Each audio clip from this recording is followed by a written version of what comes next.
O vídeo de hoje ele vai ser muito esclarecedor sobre o que é o amor. Então, vamos ver aqui também esclarecer melhor o que é inverter o sentido, o que é calcular a fé.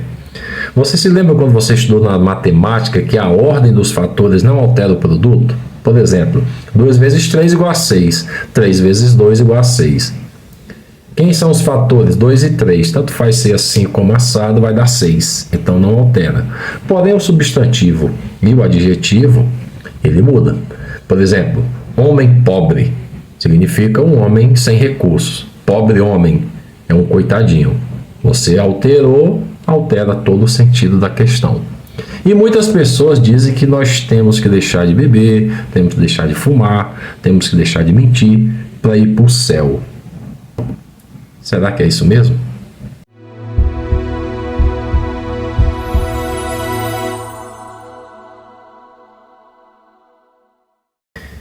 Entenderam aí a questão do fator, altera o produto, não altera o produto, a ordem dos fatores, que o substantivo, o adjetivo altera o significado. E aí vamos pensar aqui também em uma outra situação. Eu digo que sou médico, mas eu não tenho o canudo, né? Eu não fiz a faculdade. Mas as minhas ações, elas são muito parecidas com o médico. Eu tenho um conhecimento aí sobre medicina, top. Mas se eu não tiver o canudo, não vale nada. Então altera. Isso seria o substantivo e o adjetivo.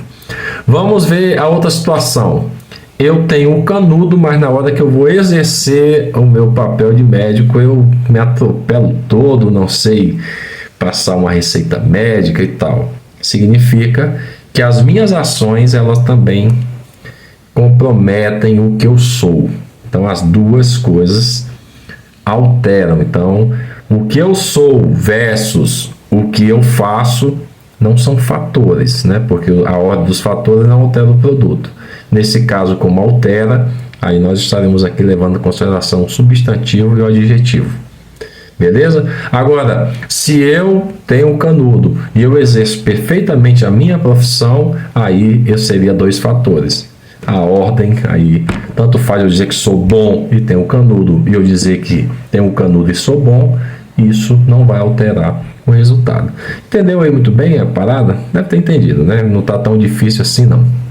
Também não vamos entrar aqui nos meandros da matemática nem do português, não. É só para você ter um entendimento aí superficial para a gente chegar até a definição do que é o amor. O meu livro, ele te convida a calcular a tua fé. Assim como eu calculei a minha, eu estou só te mostrando aqui como que eu calculei a minha fé. E você que não acredita no Criador de todas as coisas, nem nas Escrituras, no criacionismo, não tem problema, não estou querendo te convencer nada, só estou mostrando como que eu escrevi o livro, como que eu calculei a minha fé. Então, já que eu acredito nisso, eu vou questionar as coisas que as pessoas que acreditam no que eu acredito me apresentam. Aí eu fico mais à vontade. Se um ateu, por exemplo, viesse trazer alguma ideia para mim, eu iria escutar e não tenho que discutir com ele. Ah, beleza, cara, você não acredita, eu não vou te convencer a acreditar, porque você não acredita, e nem você vai querer fazer com que eu desacredite. Então não tenho que discutir com você, agora eu tenho que discutir com quem defende a mesma coisa que eu. Aí sim, a gente pode trocar uma ideia, como eu estou fazendo aqui. Só estou apresentando, mais uma vez, como que eu uso a razão e a fé. Então viram aí mais ou menos a ordem dos fatores, questão do substantivo e adjetivo. Olha só, vamos analisar aqui, ó, o que as Escrituras dizem a nosso respeito. Primeira coisa, que eu sou o templo do Espírito Santo. Então nós defendemos isso, eu sou o templo do Espírito Santo. Então se eu sou o templo, você é o templo, todos nós somos o templo. Então para que nós queremos mais outro templo, se as Escrituras dizendo que o templo somos nós e que ele não habita em templo feito por mão de homem? Então, se ele não habita em templo por mão de homem, é uma coisa a se pensar. Que templo é esse que não é feito pelo homem? Eu. Então, pronto, eu estou convicto disso. A segunda coisa que me traz convicção das Escrituras é que no final, no juízo final, que nós acreditamos, todos nós daremos conta de si, cada um dará conta de si. Então, não vai ser minha esposa, minha filha que vai falar por mim, eu vou falar por mim e elas vão falar por elas. Então, veja que traz uma individualidade.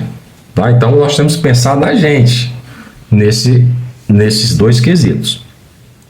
O terceiro quesito é o seguinte, que ele diz o seguinte, ó, o meu reino está entre vós. Então, entre a gente está o reino dele.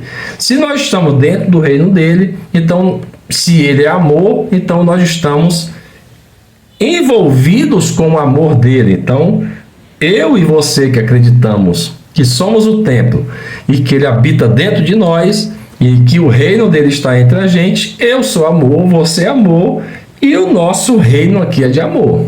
Você concorda com isso? Dá para entender muito bem isso? Beleza. Então, baseado nisso, no nosso meio tem mentira? No nosso meio tem alguém mata o outro? Em nosso meio, alguém é comelão, é beberrão, é feiticeiro, é idólatra? Não, no nosso meio não tem isso. Então, o que acontece? Essas coisas que estão aqui dentro, eu não deixei de fazer outras para poder estar aqui dentro. Eu estou aqui dentro e, portanto, eu não faço essas coisas. Então, veja que existe uma diferença. Enquanto as pessoas estão dizendo, tenho que deixar de fazer isso, aquilo, para amar ou para ir para o céu, não é isso que está escrito. O que está escrito é o seguinte: ame, com efeito, não adulterarás, não matarás, não furtarás, não darás falso testemunho. O amor, que é esse reino que está no nosso meio, faz com que você deixe de fazer essas coisas porque você ama. E você não deixa de fazer essas coisas para dizer que ama. É diferente. Você precisa amar e deixar de fazer essas coisas. E não deixar de fazer essas coisas para dizer que ama. Porque quando você ama e deixa de fazer essas coisas, é porque você está em algum lugar tão bom que essas coisas elas não têm nem como estarem ali presentes no seu meio. Agora, eu estou dentro de um meio onde tudo é ruim, tudo é covardia, onde há todo tipo de mentira, de inveja. Rapaz, eu vou ter que deixar de fazer essas coisas para dizer que amo. Não, cara. Vem aqui para o lado do amor, que com efeito você vai deixar de fazer essas coisas.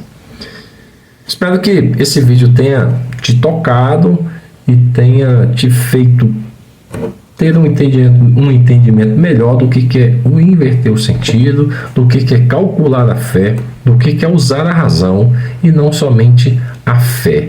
Porque quando você precisa deixar de fazer algo por uma coisa melhor, é dolorido. Pô, cara, eu tenho que deixar de fazer isso para poder fazer aquilo.